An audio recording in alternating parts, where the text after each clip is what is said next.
a infalibilidade papal. O dogma sobre o papado que, para os não católicos, é mais difícil de compreender e de aceitar.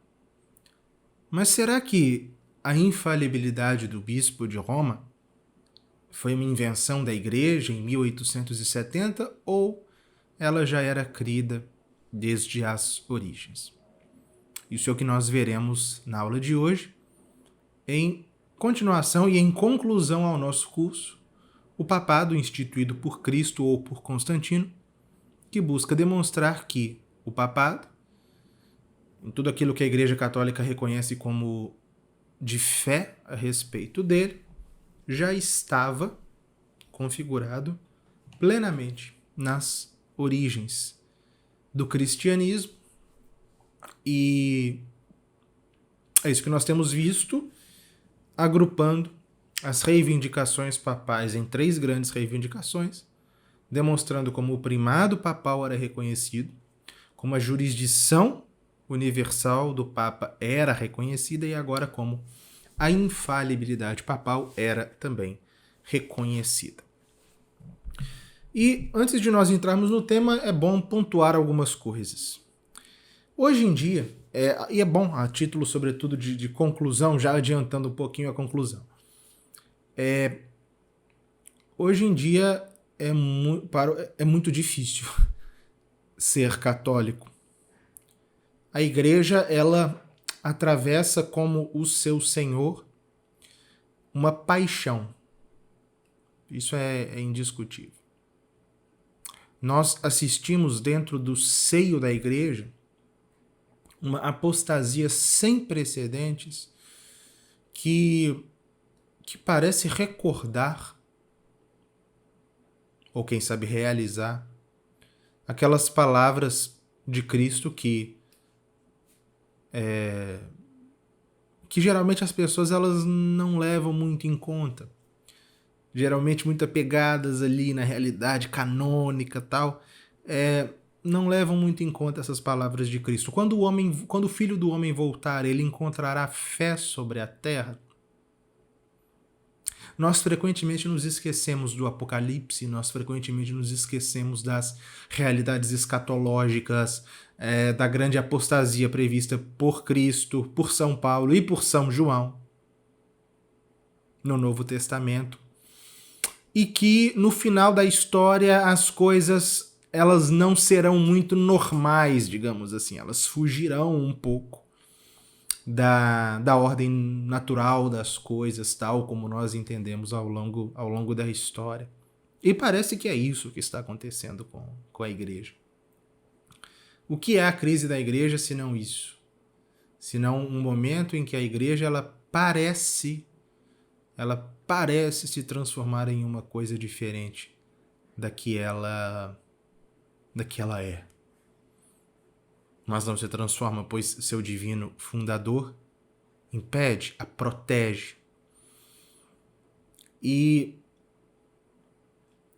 frequentemente quando nós vemos, como nós vimos sobretudo na aula passada, aquelas numerosas citações dos padres da Igreja, dos escritores eclesiásticos, dos primeiros papas, dos concílios, a respeito da jurisdição, a respeito da comunhão, nós nos esquecemos mesmo qual a finalidade de tudo isso. Qual a finalidade do primado, qual a finalidade da jurisdição universal e qual a finalidade, sobretudo, do que nós veremos hoje, que é a infalibilidade, que é a preservação, a defesa e a difusão da fé. Da fé da Santa Igreja Romana, custodiada por ela desde sempre. Nós frequentemente ficamos bastante fixados nessas palavras de Cristo. Respondendo Jesus, disse-lhe: bem-aventurado é Simão Bar-Jona, porque não foi carne e sangue que lhe revelaram isso, mas sim meu Pai que está no céu. E eu te digo, tu és Pedro, sobre essa pedra. Nós ficamos muito centrados nisso, que são, obviamente, são realidades centrais, mas nós nos esquecemos o que veio antes. Jesus disse-lhes: E vós, quem dizeis que eu sou? Respondeu-lhe Simão Pedro: Tu és o Cristo, o Filho de Deus vivo. E foi por essa profissão de fé de Pedro, em razão dela, que vieram os ditos seguintes. A fé. A fé. E aqui, não fé no sentido protestante, não fé sentimentaloide de Lutero, mas de fato a doutrina comunicada pelo Cristo e aos seus apóstolos, preservada por eles e preservada pela igreja ao longo dos séculos. A fé. A igreja, ela existe para preservar esta fé e ensiná-la e salvar as almas. Ela não existe para exercer jurisdição. A jurisdição existe a serviço da salvação das almas, que não pode se dar sem uma adesão à fé verdadeira revelada por Cristo aos seus apóstolos. É isso. Isso. Tudo que foge disso perdeu a sua essência.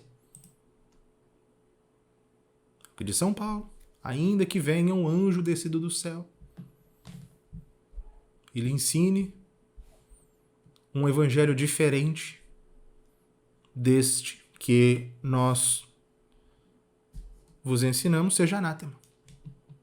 Não escute. E nesses momentos de crise na igreja, em que cada um parece ensinar uma coisa e, bom, nós devemos nos apegar à fé de todos os séculos. E foi justamente para isso que São Pedro e seus sucessores foram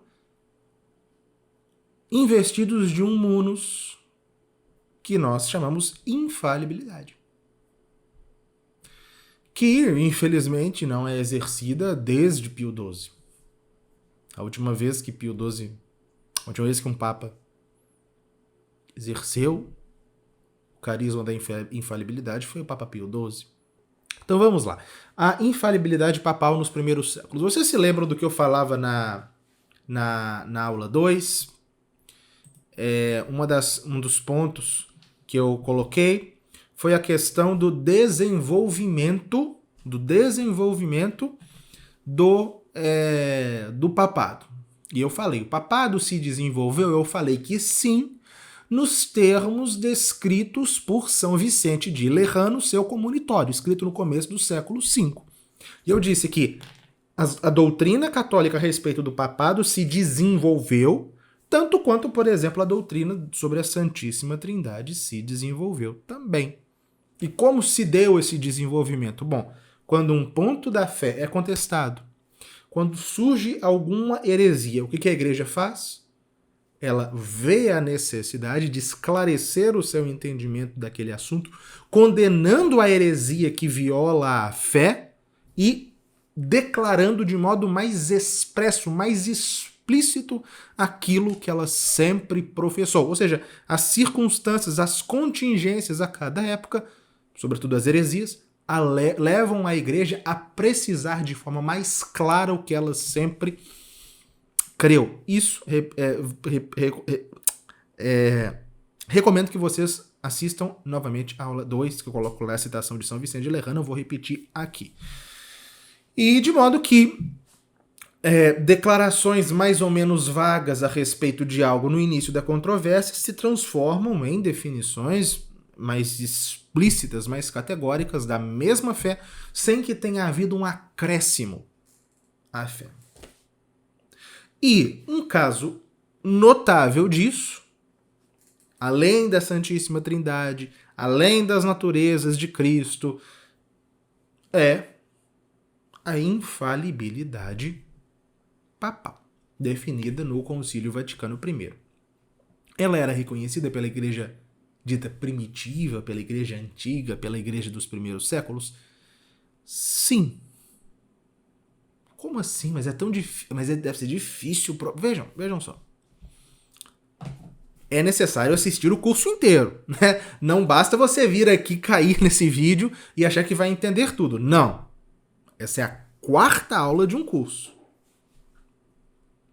Nós vimos nas aulas anteriores que a igreja, nos primeiros séculos, reconhecia ao bispo de Roma palavra final.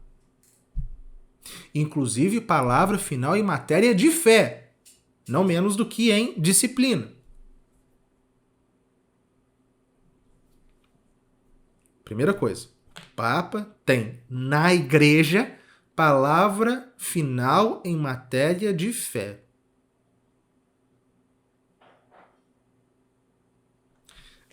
Segunda coisa, a igreja ela é protegida por Deus contra a heresia. Ou seja, a igreja ela não pode impor aos seus fiéis como magistério autêntico, infalível e infalível heresia. E o Papa tem a palavra final nesta mesma igreja em matéria de fé. Essas duas coisas são reconhecidas na igreja primitiva. Junte isso e você tem implicitamente a infalibilidade papal, que o Concílio Vaticano I definiu. A infalibilidade da igreja e a palavra final em matéria de fé do Papa. A infalibilidade. E o que significa a infalibilidade papal? Significa que tudo que o Papa fala, que tudo que o Papa faz, que tudo que o Papa ensina é infalível? Não. Significa que quando o Papa se pronuncia em matéria de fé ou moral, enquanto sucessor de São Pedro, emitindo uma definição e com a intenção de obrigar a igreja inteira, atestando que aquilo é uma verdade a ser crida por todos sob pena de heresia, quando ele faz isso, ele é infalível. O dogma da infalibilidade, a infalibilidade papal, nada mais é do que uma proteção divina contra um erro papal em matéria de fé e moral pronunciado ex cátedra. E, entendida desse modo, a infalibilidade é uma consequência óbvia da primazia do Papa e da infalibilidade da Igreja. Uma consequência óbvia. Se a Igreja é infalível, e se o Papa tem a última palavra em matéria de fé e moral, logo, quando o Papa, ocupando a cabeça da Igreja, decide ensinar a Igreja inteira com uma proclamação solene e definindo uma doutrina para todos, a Igreja, o Papa é protegido, porque a Igreja será protegida.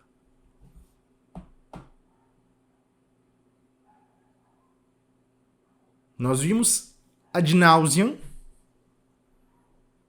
os papas servindo de tribunal de apelação do Ocidente e do Oriente, de todas as regiões do mundo romano antigo. Nós vemos a Igreja sendo reconhecida como instância infalível.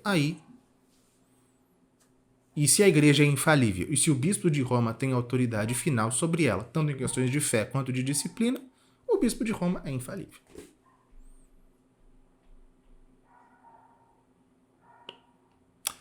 E já vimos nas aulas passadas alguns casos de exercício da infalibilidade.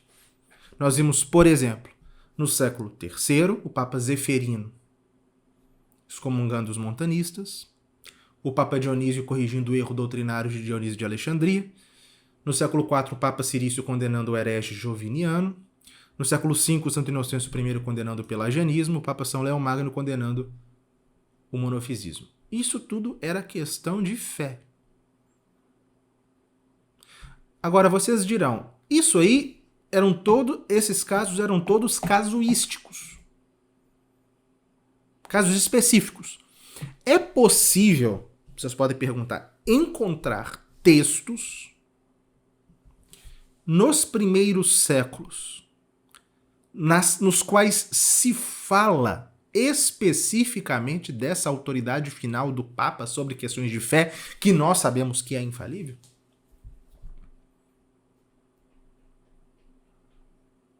Sim, há muitos textos, nem todos do mesmo valor, mas como os textos que nós temos trabalhado até aqui, todos eles, como conjunto, são dotados de grande valor. Nem todo texto tomado isoladamente prova a infalibilidade papal. Evidente que não. Evidente que não. Às vezes, o texto que nós vamos mostrar aqui mostra apenas um homem protestando sua fé, protestando que a sua fé é a da Igreja Romana. Então, aquele texto, isoladamente, bom, não, isso aí não tem nada de infalibilidade. No entanto, essa insistência repetida na confirmação da fé de um indivíduo, da fé de um bispado com a fé de Roma, traz a ideia, nem que seja implícita, de que a regra da ortodoxia é a da Igreja Romana. E de que, portanto, a palavra do Papa, de que Roma é o padrão final da crença correta da ortodoxia. E também aqui é evidente o valor do texto. Aliás, aqui o peso da prova depende do número de testemunhas. Não é um único texto, é um grande número de textos, um grande número de testemunhas que sustentam em conjunto a mesma coisa. Certo? Então, o que nós precisamos observar aqui não é somente alguém que diz que concorda com Roma. Algumas, na verdade, são muitas que dizem isso. Né? Muitos no Oriente, muito no Ocidente, concordam em apelar para Roma como teste da sua própria fé. Isso repetidamente, isso em muitos casos. Por mais que aquela pessoa não diga que Roma é infalível, o fato de estar apelando a Roma para que ela decida a fé já demonstra o caráter da Igreja de Roma enquanto detentora de uma palavra final em matéria de fé, que na Igreja é infalível. Já outras passagens vão dizer até mais do que isso. Alguns vão dizer explicitamente que Roma é o padrão para todos, e algumas vão dizer que Deus nunca permitirá que a Igreja de Roma erre na fé. E quando nós temos tudo isso junto, nós temos, recorde-se daquilo que eu falei no começo, na primeira aula, se não me engano, e repeti na segunda. Os padres da igreja, os primeiros escritores eclesiásticos, eles não estavam escrevendo para fornecer provas da sua fé para polemistas dos milênios futuros, não. Se nós encontramos alguma profissão expressa de algum dogma de fé nos primeiros séculos, é por acaso. Porque aqueles escritores estavam escrevendo para atender a demandas reais e não para fazer uma exposição sistemática da sua fé. A prova tem aqui, portanto, o valor o conjunto dos textos tem aqui o valor da prova. E não especificamente um texto tomado isoladamente. E é isso que nós veremos agora. Repito, é necessário ver as aulas anteriores, porque isso aqui é a conclusão de um raciocínio. O que nós vamos dizer aqui se embasa no que nós dissemos nas 3 aulas anteriores. Então, sem isso, não dá para entender o que nós vamos dizer aqui. Bom, a nossa primeira citação deve necessariamente ser aquela célebre citação de Santo Irineu de Lyon. Vejam, provavelmente nenhum texto dos padres da igreja foi mais debatido, foi mais objeto de polêmica do que esse. Nenhum. E aqui é impossível, é óbvio, entrar nesse conflito a fundo. Nós vamos nos contentar em citar, mais uma vez, esse texto e fazer algumas pontuações breves a respeito da polêmica. Este texto é provavelmente aquele a que o pastor Nicodemos fez referência ao dizer que os padres da igreja, ao combater os gnósticos, criaram o papado, digamos assim. Falou mais ou menos isso. Os pais da igreja, sem querer, deram origem ao papado quando eles disseram que os apóstolos deixaram como sucessores os bispos para poder combater gente que aparecia dizendo, eu sou apóstolo. Aí os pais da igreja dizendo, não, você não é apóstolo não, porque os apóstolos já passaram e os sucessores deles são os bispos. Tá, então serviu para dizer que eles não eram apóstolos. Só que a geração seguinte transformou esses bispos em papa. Não é? Foi uma estratégia errada, entendo eu, dos pais da igreja para resolver aquele problema no século II, quando os gnósticos apareceram dizendo que eram apóstolos de Jesus Cristo. E é isso. Santo Irineu está escrevendo no seu livro Contra as Heresias, no caso as heresias gnósticas, e aqui ele apela à autoridade da igreja, especificamente à autoridade da igreja de Roma.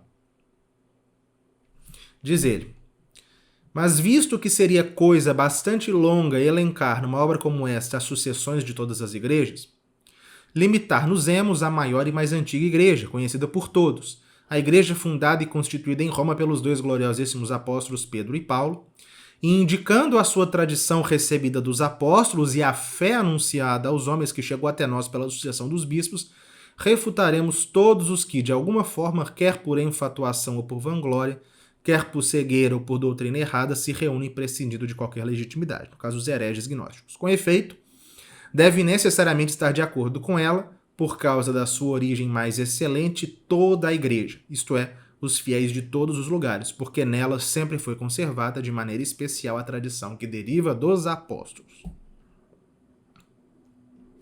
Aqui nós temos alguns elementos. Bom, o fato de a igreja ser fundada e constituída em Roma, nós já falamos, pelos dois gloriosíssimos apóstolos, etc.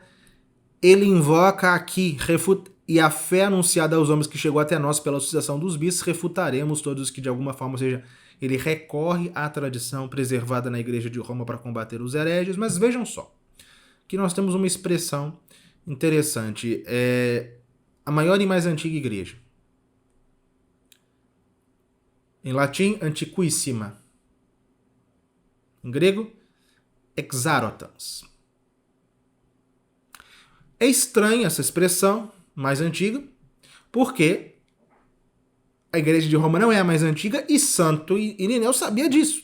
Tanto que nós vemos lá no livro 3, capítulo 12, número 14, Santo Irineu reconhecendo que a igreja de Antioquia é mais antiga. Só que essa expressão antiquíssima, exarotans, é também usada por Orígenes para se referir à igreja de Roma, tal como nós lemos em Eusébio, na História Eclesiástica, livro 6, capítulo 14, número 10. Roma não é mais antiga no tempo. Provavelmente a antiquíssima aqui denota de maior autoridade, tal como nós vemos Santo Irineu, o próprio Santo Irineu usar essa expressão no livro 2 do Contra as Heresias, capítulo 5, número 4. Aqui ele chama, portanto, ao falar mais antiga, ele fala que a igreja romana é dotada de maior autoridade. Mas o que é principalmente objeto de polêmica é o final. Com efeito, deve necessariamente estar de acordo com ela, por causa da sua origem mais excelente, toda a igreja. Em latim, né, ad hanc necesse est convenire. Nessa tradução aí, o convenire é estar de acordo com ela. Só que convenire pode significar duas coisas. A que está aí na nossa tradução, concordar com, ou uma expressão mais literal, ir para. No latim, essa expressão, esse verbo é utilizado nesses dois sentidos. Concordar com ou ir para. Se nós entendemos como nessa tradução, concordar com, para Irineu está claro que Roma é o padrão de fé. Só que muitos oponentes do papado descartam esse significado de concordar e traduzem como ir para. Como se Santo Irineu dissesse que todos devem ir a Roma e não concordar com a Igreja de Roma.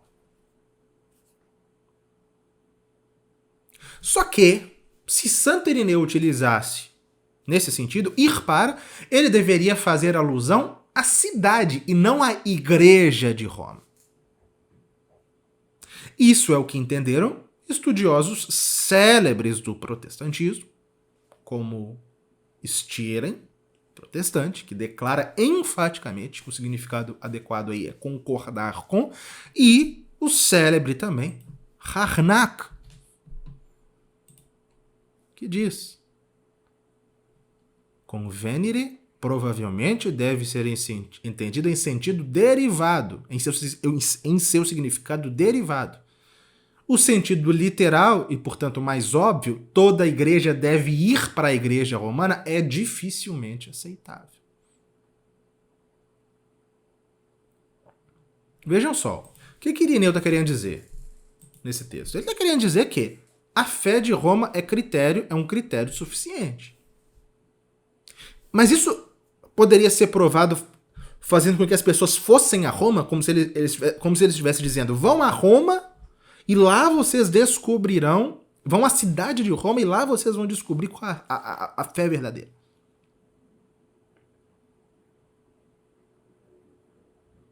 Não faria sentido. O argumento de Irineu só faz sentido se ele aponta a necessidade de todas as igrejas concordarem com a igreja de Roma. Inclusive, Santo Irineu constantemente usa isso. Ou uma palavra parecida com currere, para designar essa expressão, e outra parecida para designar concordância. Isso nós vemos no livro 2 do Contra as Heresias, capítulo 24, no capítulo 25 também, no livro 4, capítulo 36.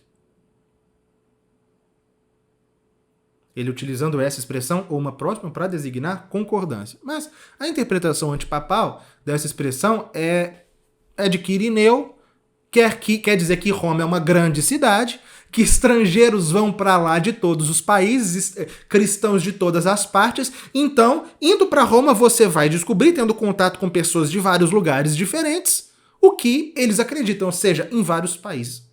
Vejam, isso é o oposto do que Santo Irineu está dizendo. Ele não diz nada sobre a grandeza da cidade. Ele não diz que muita gente vai a Roma. Não, ele diz que a igreja de Roma tem a maior autoridade.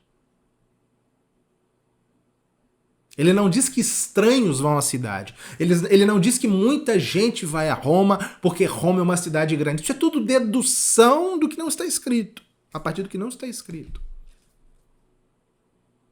O que ele fala é a tradição dos apóstolos que é mantida em Roma por aqueles que ocupam a igreja de Roma. Tanto é que ele lista os bispos de Roma. A série de bispos até nós. E a lista dos papas. Lino, Anacleto, Clemente, Evaristo, Alexandre, Cisto, Telésforo, até o papa da época dele, que era Eleutério.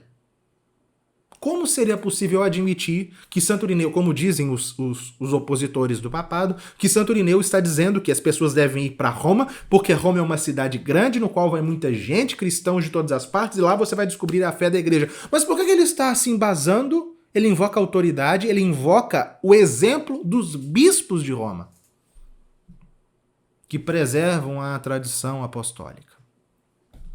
Vejam, tomando o significado claro dessas palavras, claro, sem interpretar, sem querer dizer que Santo Irineu disse uma coisa diferente da que queria dizer. Não. tomando o significado claro dessas palavras, a Igreja de Roma ela tem uma regra de fé mais poderosa, mais importante. Toda a igreja deve concordar com ela. É isso que Santo Irineu está dizendo.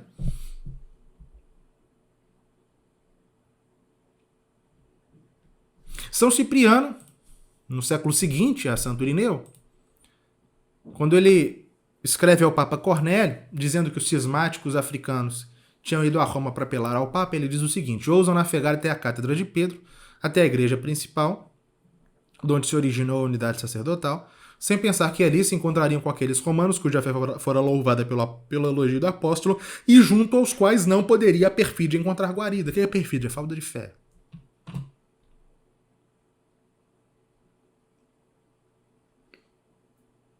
Em 379, 153 bispos orientais reuniram-se em um sínodo em Antioquia.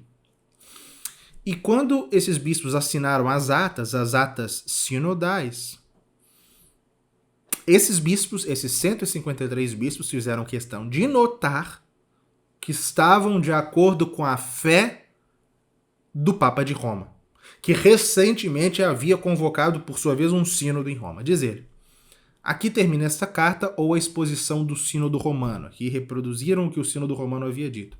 Realizado sob o Papa Dámaso e enviada ao Oriente, com a qual toda a Igreja Oriental, tendo realizado um sínodo em Antioquia, concorda na mesma fé.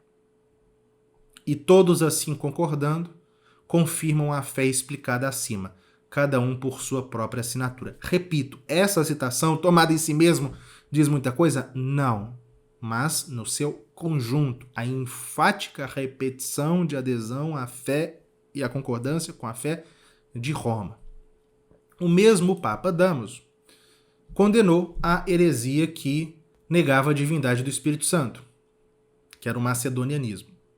E Sosomeno diz o seguinte: quando esta questão foi discutida e cresceu dia a dia pelo amor ao debate, o bispo da cidade de Roma, tendo ouvido falar do assunto, escreveu às igrejas do Oriente que elas deveriam confessar a trindade consubstancial, igual em honra e glória, assim como os bispos ocidentais. O Papa escreveu às igrejas do Oriente dizendo no que elas deveriam crer. Quando ele fez isso, todos ficaram quietos, pois a controvérsia terminou com o julgamento da Igreja Romana. E esta questão finalmente parecia encerrada. Essa é uma daquelas citações que, tomada isoladamente, pareceria até suficiente. Não preciso comentar, né? Na mesma época, reuniu-se um sínodo em Milão, 389,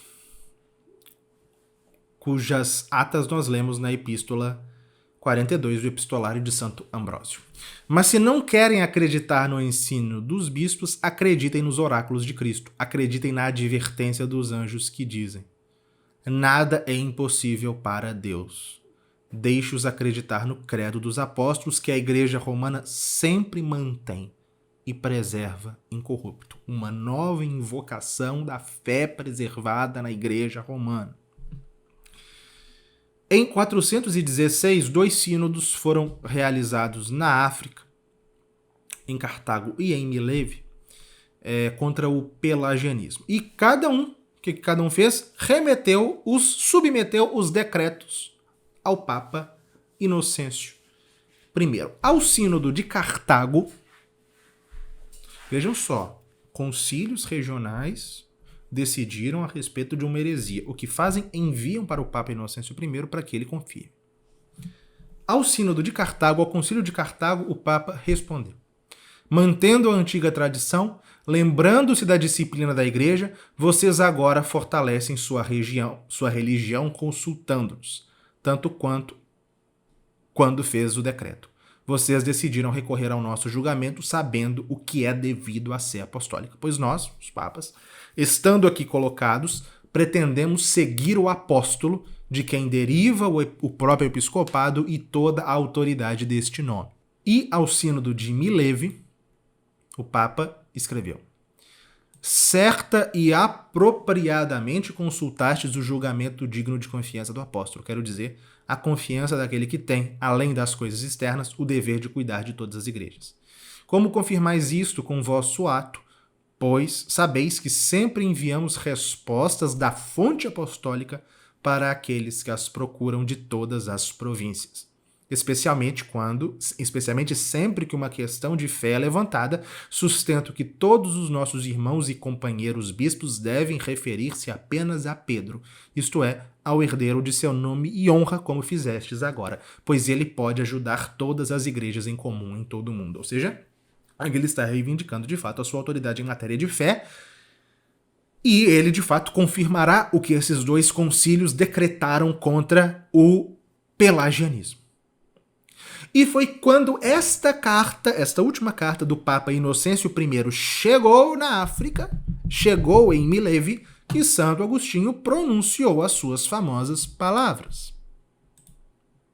Já 2 sínodos enviaram a sé apostólica sobre este assunto. De lá vieram os rescritos. A causa está encerrada. Essa é a origem do provérbio Roma locuta causa finita est. Roma falou, o caso está encerrado. Vejam só, 2 concílios de bispos da África condenaram o pelagianismo. Mas quando a causa está encerrada, segundo Santo Agostinho? A questão da heresia está encerrada. Quando estes concílios decidem? Não. Quando o Papa, quando de Roma, quando da sé apostólica, vem os rescritos, vem a confirmação. Roma falou definitivamente em matéria de fé, a questão está encerrada. E o mesmo Santo Agostinho diz em outro lugar. Com relação a este assunto, todas as dúvidas foram removidas pela carta do Papa Inocêncio de abençoada memória.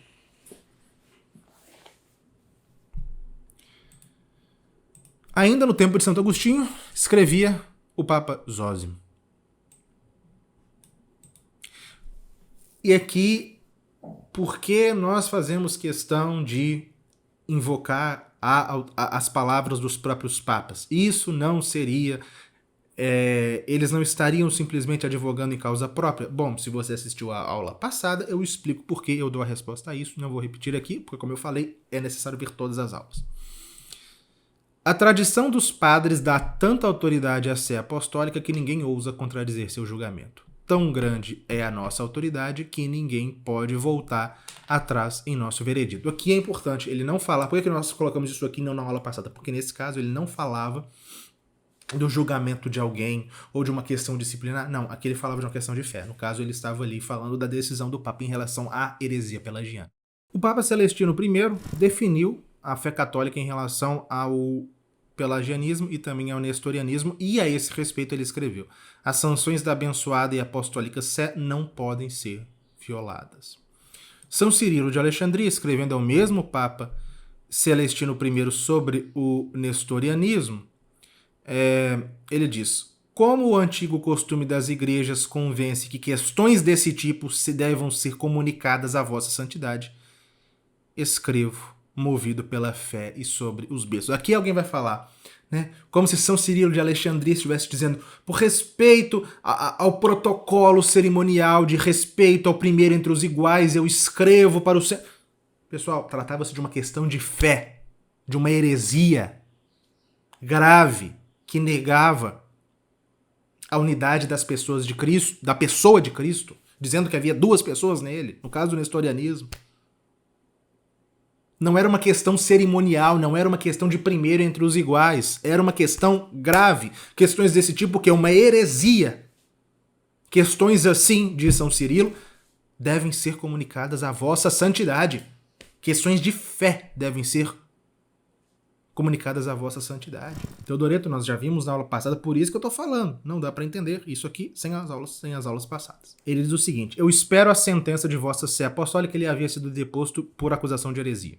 Suplicando e implorando a vossa santidade que me auxilie, porque apelo ao vosso justo e reto juízo, e ordene que acorra a vós para mostrar minha doutrina, que segue os passos dos apóstolos. Esse era um bispo da Ásia, metropolita de 800 igrejas, como ele mesmo diz em outro lugar. E, no entanto, ele se reconhece como submetido ao Romano Pontífice. Reconhece o Romano Pontífice como seu supremo juiz em matéria de fé. Ele vai submeter ao Papa a sua doutrina. Por uma questão cerimonial, pessoal, pelo amor de Deus, pelo amor de Deus. Por uma questão de respeito às tradições de primos interpares, pelo amor de Deus. Ele havia sido deposto da sua sé, acusado de heresia. Ele vai ao Papa mostrar a sua doutrina para dizer: eu não sou herege, por favor, julgue. E o seu julgamento tem valor. Tanto tem valor que depois, Cânon I do Concílio de Calcedônia, Teodoreto, que foi reintegrado, que foi admitido pelo Papa, pelo arcebispo Leão, bispo de Roma. Porque o Papa aferiu que ele não era herege. Nós vemos também quando Eutiques, o heresiarca, apelou a São Pedro Crisólogo, bispo de Ravenna, para que este julgasse a sua causa, também uma causa de fé. São Pedro Crisólogo o exorta a ouvir obedientemente o que está escrito pelo Beatíssimo Papa da cidade de Roma, porque São Pedro, que vive e governa em seu próprio trono, dá a fé àqueles que a buscam. Nós vemos também as autoridades políticas, por exemplo, o imperador Valentiniano III, no tempo de São Leão Magno, dizendo: devemos defender com todo cuidado a fé transmitida por nossos pais, e devemos manter a devida reverência ao abençoado apóstolo Pedro, incorrupto também em nosso tempo. Portanto, o mais abençoado bispo da cidade de Roma, a quem o antigo direito deu a autoridade do sacerdócio sobre todos, terá seu lugar e poder sobrejulgar sobre a fé e sobre os bispos.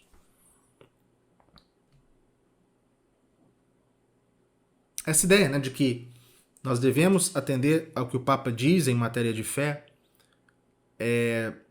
porque São Pedro, ele vive no seu sucessor e mantém essa fé para todos, ecoou em Calcedônia. E assim, a própria essência da definição do Concílio Vaticano I. É o famoso brado que se ergueu dos padres de Calcedônia após a leitura do Tomo a Flaviano, da carta dogmática do Papa São Leão Magno, sobre a dupla natureza de Cristo. Esta é a fé dos pais, esta é a fé dos apóstolos. Todos nós acreditamos que sim, os ortodoxos acreditamos que sim. Anátema para quem não acredita. Pedro assim falou, por intermédio de Leão. Isso é a infalibilidade. E, para encerrarmos, no início do século VI, quando da resolução do cisma acaciano, levado a cabo pelo patriarca herege de Constantinopla, Acácio, filomonofisista, o Papa Santo Hormisdas escreveu uma regula fidei, uma regra de fé, isso em 517, a qual todos os bispos do Oriente se submeteram, assinaram, e que acabou com o cisma cassiano, que era um cisma promovido, gerado pela heresia monofisista. A primeira salvação é aguardar a regra de fé reta, da fé reta, e não se desviar de modo algum das constituições dos padres. E visto que não pode ser omitida a sentença de nosso Senhor Jesus Cristo quando diz: Tu és Pedro, e sobre esta pedra edificarei a minha igreja, essas palavras mencionadas são provadas pelos efeitos das coisas, porque na sé apostólica sempre foi conservada a religião imaculada. Portanto, não desejando de forma alguma separar-nos dessa esperança e fé, e seguindo as constituições dos padres em todas as coisas, anatematizamos a todos os hereges, principalmente o herege Nestório, que outrora foi bispo da cidade de Constantinopla, condenado no concílio de Éfeso pelo Papa Celestino da cidade de Roma, e por São Cirilo, prelado da igreja de Alexandria. Justamente com ele, anatematizamos Eutiques e Dióscoro de Alexandria, condenados no Santo Sínodo de Calcedônia, o qual seguimos e abraçamos. A estes acrescentamos Timóteo, o parricida, de sobrenome Eleur, e também Pedro, ou Acácio, discípulo e sequaz seu, que permaneceu na sociedade da comunhão deles, pois ele mereceu uma sentença de condenação semelhante à sentença daqueles em cuja comunhão se misturou. Não obstante, condenamos Pedro de Antioquia, com seus sequazes e os sequazes de todos os mencionados. Por esse motivo, acolhemos e aprovamos todas as epístolas que o Papa Leão escreveu sobre a religião cristã. Conforme já dissemos, seguindo em todas as coisas a sé apostólica e pregando todas as suas constituições, espero, no caso aqui era um bispo que estava subscrevendo, espero merecer estar em uma só comunhão convosco, aquela pregada pela sé apostólica na qual está a solidez íntegra e verdadeira da religião cristã. Declaro também que não devem ser recitados nos sagrados mistérios os nomes dos que estão separados da comunhão da Igreja Católica, isto é, os que não consentem a sé apostólica. Escrevi esta minha profissão de mão própria e a ofereci a ti, Hormisdas, santo e venerável Papa da cidade de Roma. 517, assinado por todos os bispos orientais. O Papa, juiz supremo em matéria de fé. Existem dificuldades quanto a isso? Existem dificuldades quanto à questão do primado, à questão da jurisdição, da infalibilidade? Existem dificuldades contra essas nossas teses nos primeiros séculos? Pessoal, existem dificuldades contra todos os artigos de fé. Existem alguns padres da igreja que parecem ter sido milenaristas. Um testemunho de Jeová poderia fazer uma coleção muito bonita de aparentes dificuldades contra a Santíssima Trindade antes do Concílio de Nicéia.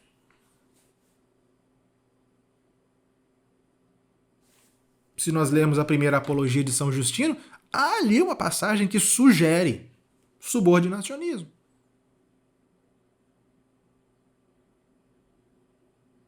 Todos os dogmas de fé proclamados pelos primeiros concílios ecumênicos têm dificuldades em autores anteriores, todos.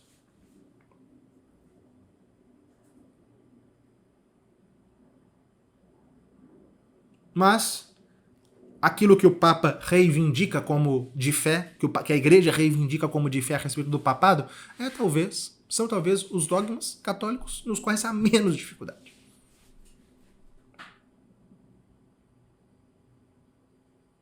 E em relação ao Papa enquanto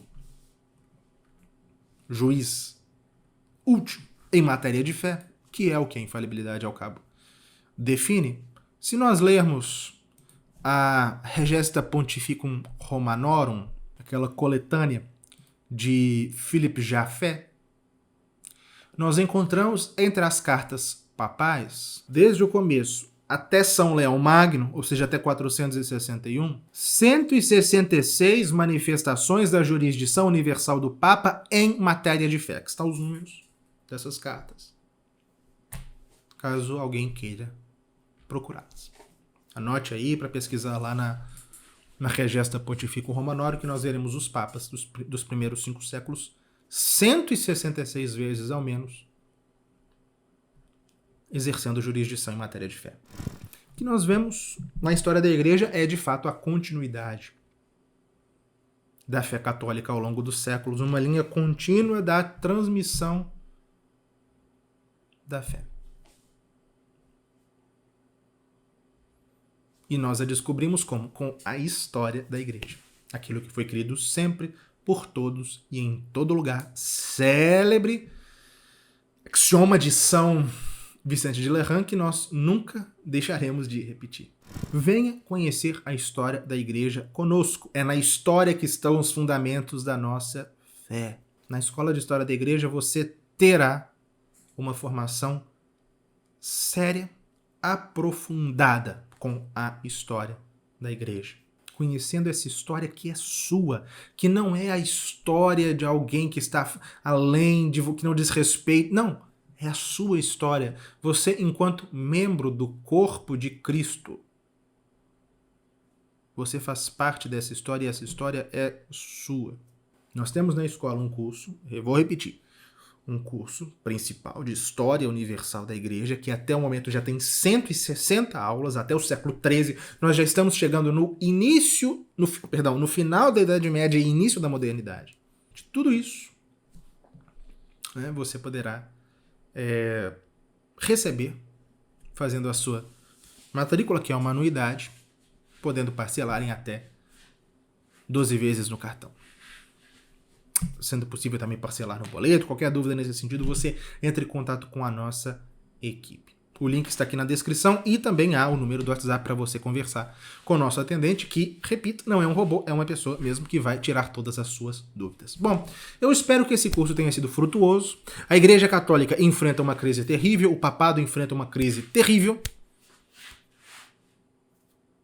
O Senhor parece dormir, mas ele prometeu: eis que estarei convosco todos os dias até o fim dos tempos. Louvado seja nosso Senhor Jesus Cristo pelo papado.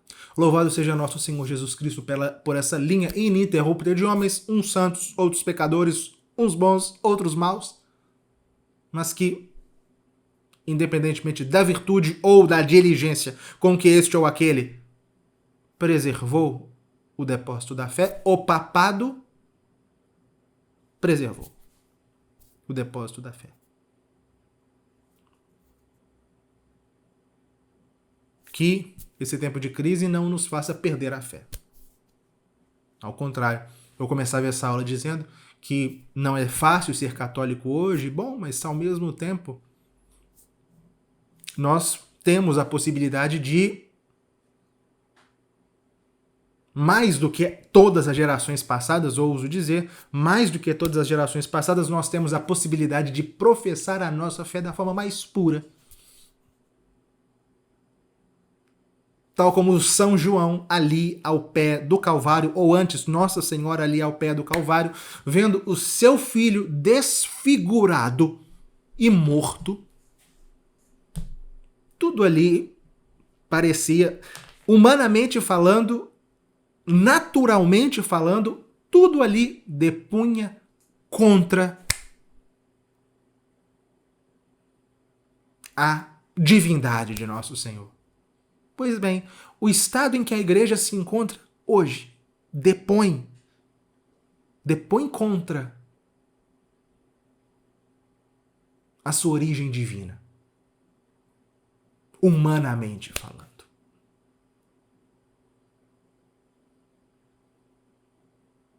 No entanto, aquele que estava morto no Calvário era Deus. E a fé da Santíssima Virgem lhe dizia isso. Do mesmo modo nós, pela fé, vemos essa igreja chagada, desfigurada, insultada, vilipendiada pelos próprios católicos. Nós nos lembramos do seu divino esposo no Calvário e dizemos: eis a esposa do Cordeiro, fora da qual não há salvação.